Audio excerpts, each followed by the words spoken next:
Theosophy and Science, Do They Conflict? Printed in the winter 2020 issue of Quest magazine by Antti Savanainen.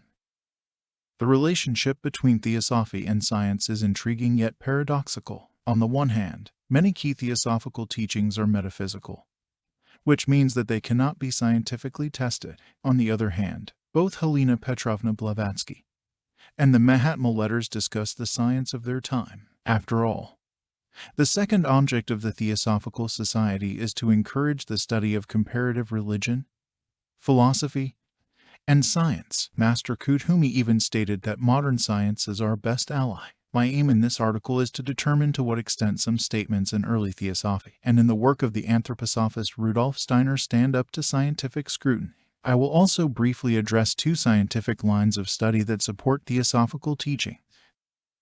To begin, let's look at some key features of modern science. Science is not a collection of facts.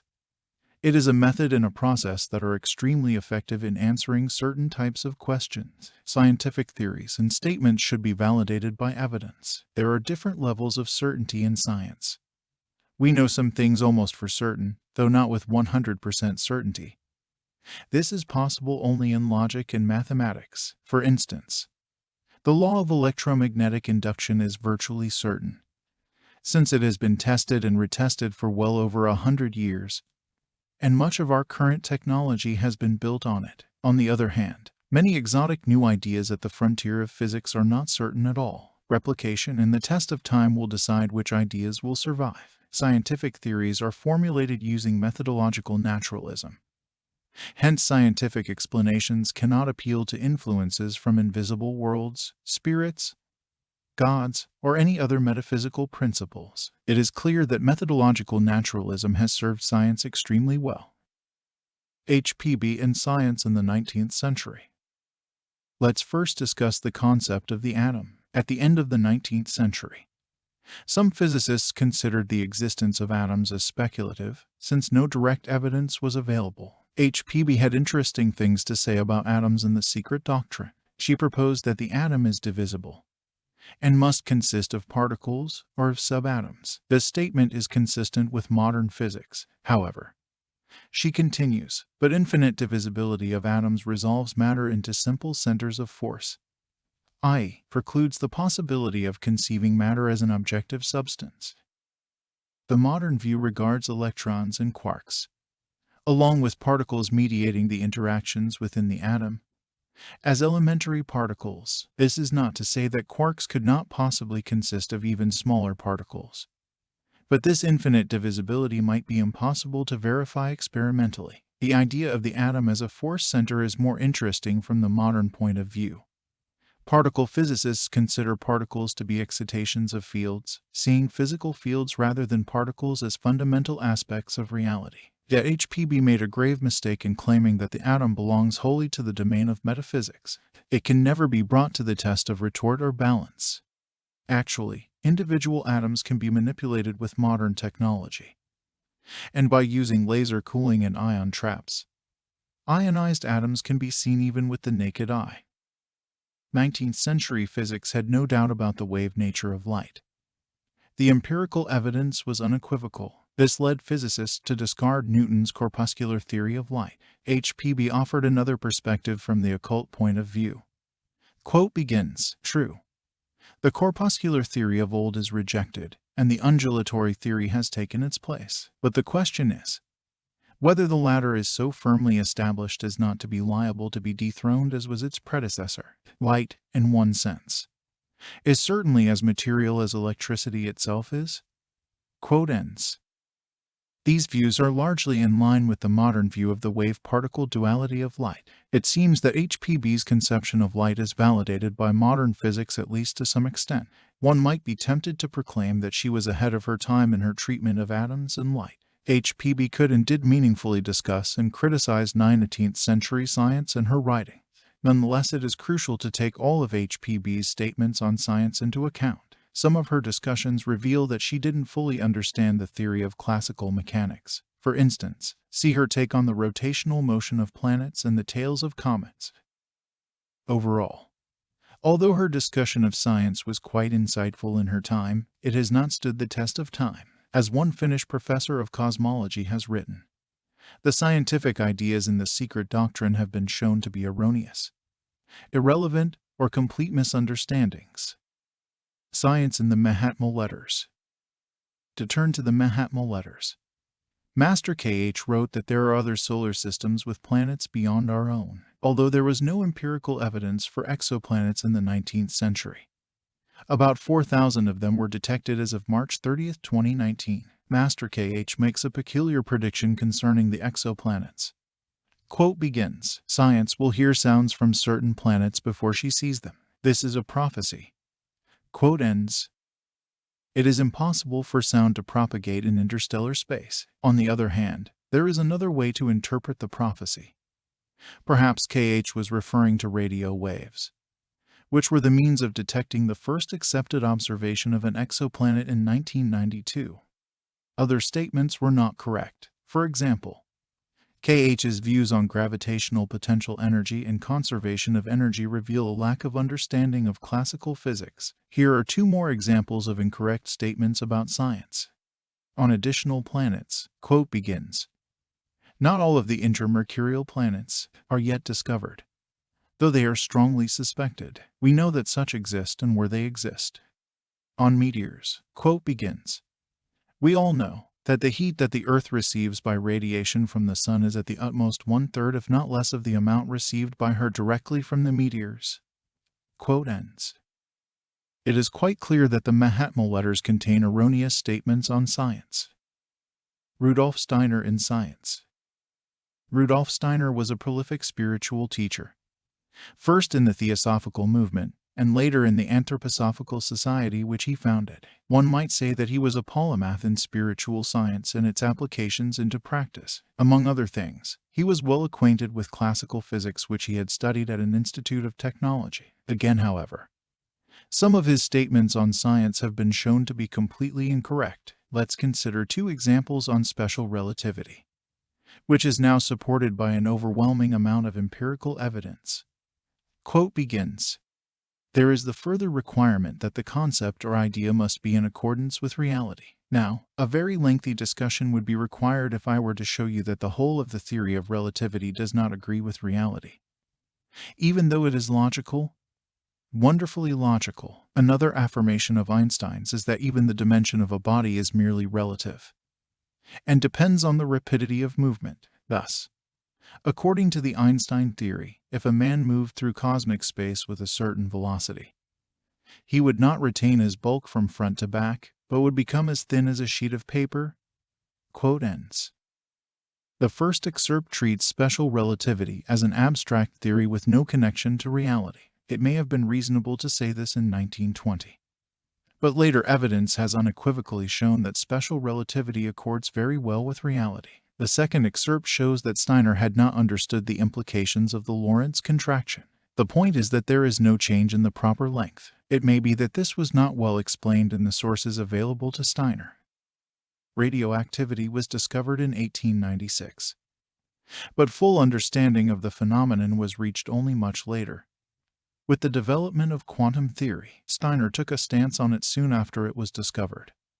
In his opinion, radioactivity had existed in nature for only a few thousand years. Then in 1918, Steiner claimed that it had existed only since the mystery of Golgotha, the death and resurrection of Christ, that is, about 2,000 years. This view is clearly wrong. Moreover, a year before his death, Steiner said that the Earth is younger than 20 million years. This is demonstrably wrong.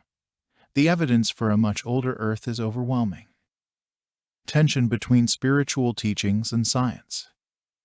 One could safely say that it is not wise to read the Bible as a textbook of science. I would recommend the same approach for other spiritual sources as well. The fact that there are incorrect statements about science in theosophical and anthroposophical sources does not surprise me, even though I think very highly of these as spiritual teachings in general. It is not plausible to assume that spiritual teachers would have infallible expertise in every possible scientific question from here to eternity. Actually, this interpretation is supported in Master K.H.'s own writing. Quote begins, "You may be, and most assuredly are our superiors in every branch of physical knowledge.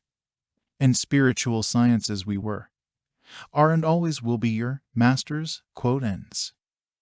The anthroposophist Christopher Bamford has written about how even the initiates are inevitably children of their own time. Quote begins, "Everyone, even an initiate, incarnates in a specific time and culture, so that no matter how deep the love and wisdom they are able to infuse into their historic moment, they are nevertheless inevitably of that moment and thus express its contingent strengths and weakness to a greater or lesser extent." Quote ends. Bamford makes an excellent point. Refusing to recognize errors in the theosophical lore risks making the movement frozen in time. Taken to the logical extreme, this would mean that no evolution of spiritual or scientific views is possible, where science and theosophy agree.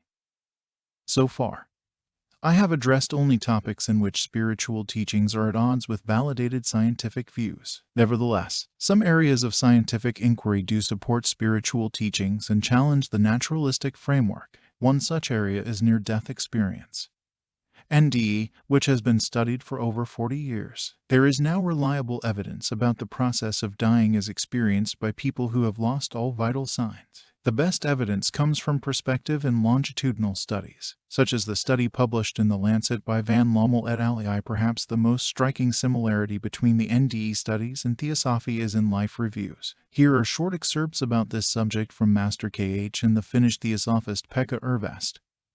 Quote starts, "At the last moment, the whole life is reflected in our memory and emerges from all the forgotten nooks and corners picture after picture, one event after the other. The dying brain dislodges memory with a strong supreme impulse, and memory restores faithfully every impression entrusted to it during the period of the brain's activity. He does not live in his reminiscences as he did while being physically alive. He just watches the great play and judges it objectively, calling each thing, depending on its own quality, as good or bad, crime or merit, and so on. He remains in a great light, so to speak. In fact, the viewer is the personalized higher self. In death, the solemn experience of memories is not due to the ordinary physical personality. Instead, it is due to the higher self." Both of these descriptions match very well with the findings of NDE research. Furthermore, some people undergoing NDEs have been able to recall accurately what was going on when they were being resuscitated, whereas a control group with no NDEs were highly inaccurate in describing their situations. Furthermore, Holden reviewed 89 published case reports documenting observations during NDEs with out-of-body experiences. 92% of the case reports were considered completely accurate. It does not come as a surprise that skeptics have been keen to provide naturalistic explanations for these findings, no matter how contrived. The second area of scientific inquiry that is relevant here is research on children who report past life memories. The late Professor Ian Stevenson started this research in the 1960s, and his work continues at the University of Virginia, whose Division of Perceptual Studies has a database of about 2,500 cases in which children have provided information on their alleged past lives. Typically, children talk about their past lives when they are aged 2 to 5. In some cases, researchers have verified many statements made by the children before their present and past life families have been in contact. On the one hand, no perfect case has been found, which leaves some space for doubt. On the other hand, some cases are very convincing. For example, James Leininger's. Finally, it may be worth noting that the time between incarnations in the investigated cases is usually only a few years or less, whereas according to theosophical teachings it is typically 10 centuries or more. From the theosophical point of view, this discrepancy suggests that children's reincarnations are an exception. These individuals have not gone through the lengthy process of various afterlife states. Conclusions. It is exciting that the scientific research on NDEs and children's past life accounts coincide very well with teachings of the perennial wisdom. These lines of study provide a challenge to the materialistic paradigm of science. If consciousness is a mere product of the brain, there should be no conscious experiences during the time the brain is not functioning, and any notion of reincarnation is totally impossible. Yet cases like those described above do happen. The essence of science, like Theosophy, is seeking for truth. This means that if the data suggests that the naturalistic worldview is too narrow, It should be broadened in the spirit of follow the data wherever it leads. In this sense, science can indeed be our best ally. Nonetheless, there clearly are statements about science in Theosophy and Anthroposophy that have not withstood the test of time. This fact should be taken seriously. And we should ask the following question: which teachings are just contingent products of the past? Whatever the answer turns out to be, there are certainly many great teachings in Theosophy which are crucial in understanding life from a higher perspective, such as the laws of karma and reincarnation, the evolving higher self, and highly ethical ideals which inspire us to become truly compassionate human beings.